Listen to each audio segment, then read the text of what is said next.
Chapter 3. High Stakes. The south of France, Bond often reflected, was not what it used to be. That coastline which runs from Saint-Tropez to the Italian border, just to the east of Menton, was packed to capacity during the season. The once leisurely Promenade des Anglais in Nice was even more leisurely.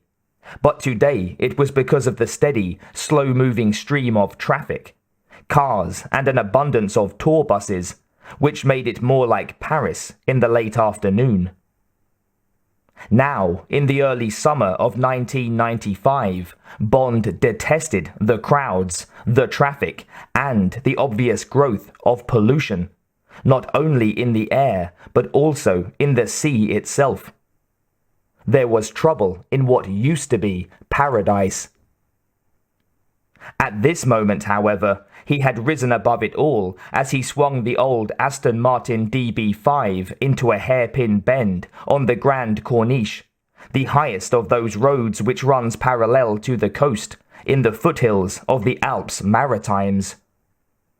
Up on this snake of a road, which is perched on the cliff-like outcrop and sometimes even lances through tunnels blasted into the rock itself, you were removed from the snarl of traffic and crowds, yet afforded magnificent views of the sea and coastline.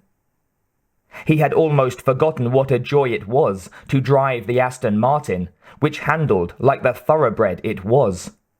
Just as much of a thoroughbred as the beautiful Caroline who sat beside him. Caroline had not struck him as a girl who frightened easily, but he could feel her nervousness as he accelerated along the straight.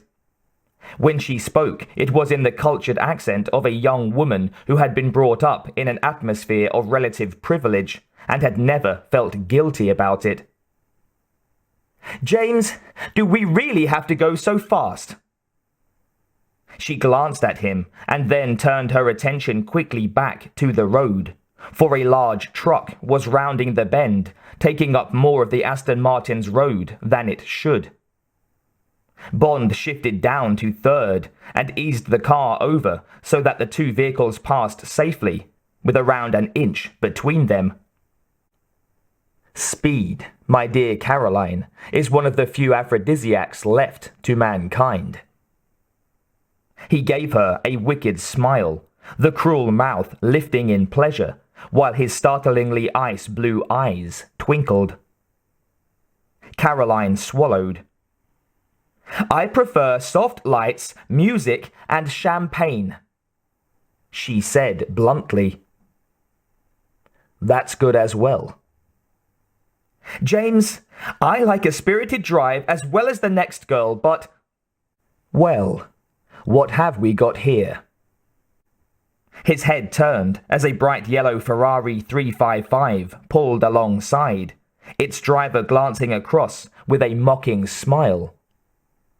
The driver had a dark gypsy look about her, and the smile held a hint of challenge that Bond could not ignore as the Ferrari eased ahead of him. "Who the blazes is that?" Caroline's hand came up, touching Bond's arm for a second.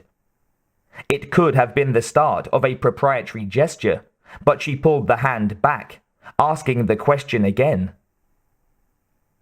"Haven't a clue." Bond did not even look at her. "But from here she has good lines, and she's certainly shaking her tail at us." He gently accelerated, bringing the car to within a few feet of the Ferrari, following her exact line as she increased speed on another sharp bend, forcing Bond to shift down and tap the brakes, losing a little distance, which he made up quickly on the straight stretch of road ahead. This time he pulled out, piled on the power, and shot past the Italian car. "James, stop this! You're—" "Flirting with death?" He tapped the brakes again as they came to another long, treacherous bend.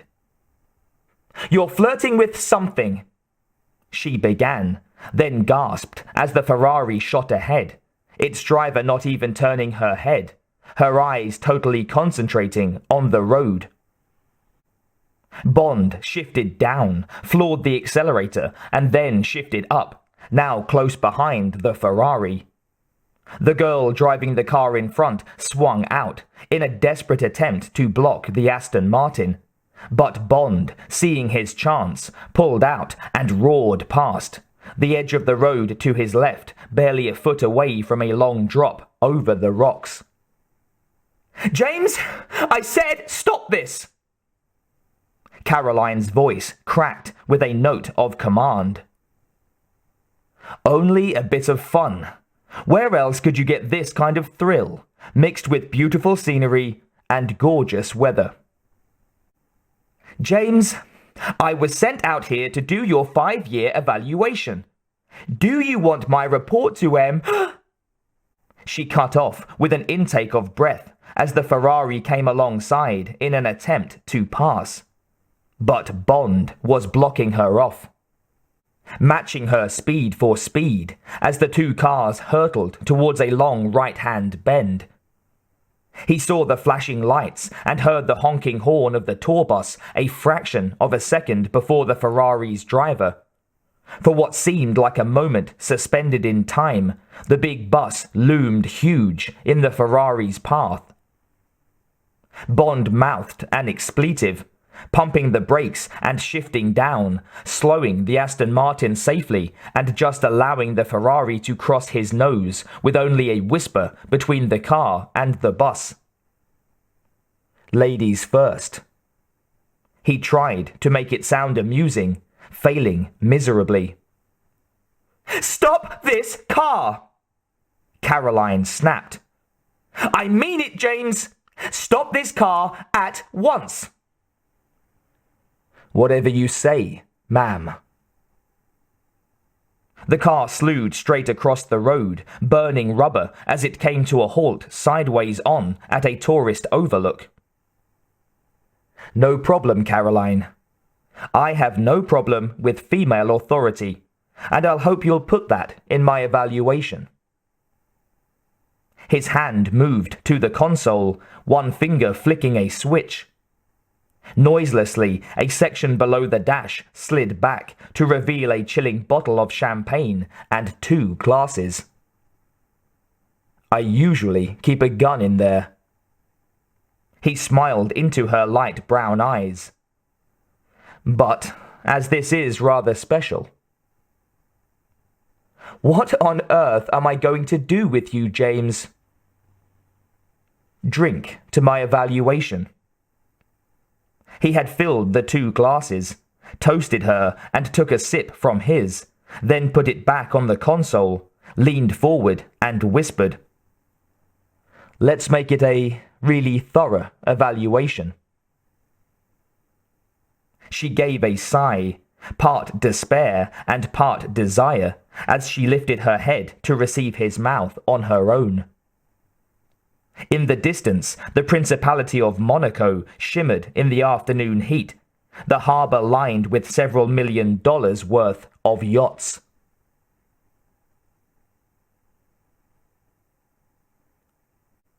He noticed the distinctive yellow Ferrari as soon as he pulled the Aston Martin into the casino's parking area. He was not even thinking about the race on the Grand Corniche, for Bond's mind was on Caroline.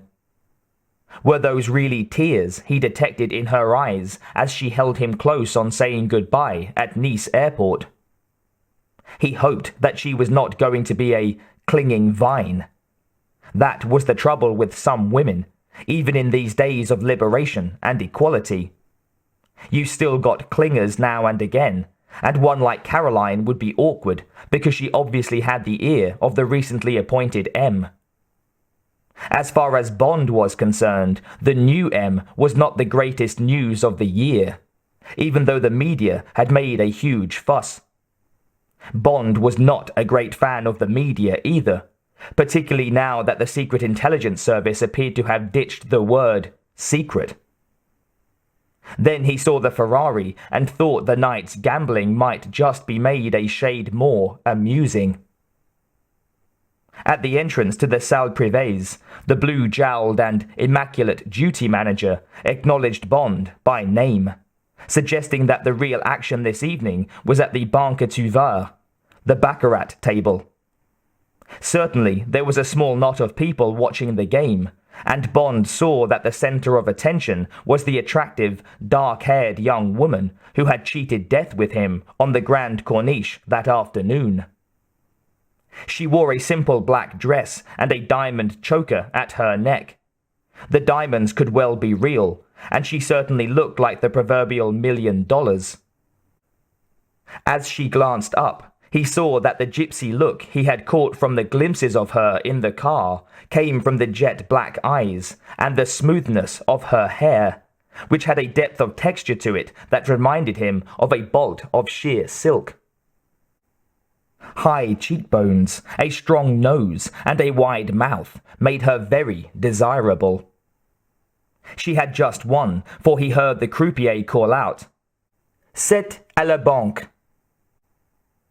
He slid a very large number of plaques and chips across to the woman, who indicated that she wanted them added to her considerable pile already on the table.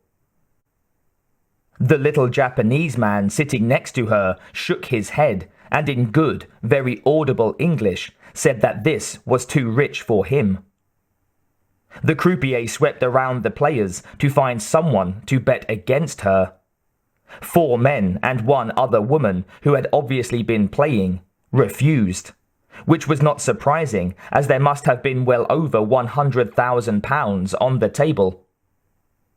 At the last moment, Bond said softly, "Banco." Coming out from behind the crowd, he took an empty chair facing her and matched the large bet. The girl acknowledged his nod and slipped 2 cards from the sabot, as the croupiers thought of what mere mortals always called the shoe, dealing them towards him. He picked them up and glanced at them. Not brilliant. A red 2 and a black 5. Looking across at her, he smiled. "It seems that we share the same passions. Well, 3 of them anyway." Shaking his head to refuse a 3rd card. Her voice was soft, with a slight accent, which made him frown as he tried to place it. "I count 2 passions only, motoring and baccarat." He gestured, showing no surprise, as she turned over her cards. An ace and a 7. A natural 8. "Huit à la banque," intoned the croupier, and Bond felt the tension in the cluster of people who watched the game. Baccarat, he thought, was about the only card game where no skill was needed, and fortunes were won or lost on the turn of a card. Bond tossed his cards onto the table and watched as the croupier scooped up his bet. "I hope your 3rd is where your real talent lies." Her voice mocked him. "Oh, I hope I can rise to any challenge." His smile had turned cynical, and the croupier started to push his plaques and chips towards the young woman. She shook her head. "Double." "Sous vide." Bond redoubled the enormous bet, and the croupier looked towards the head croupier sitting on the high chair behind him.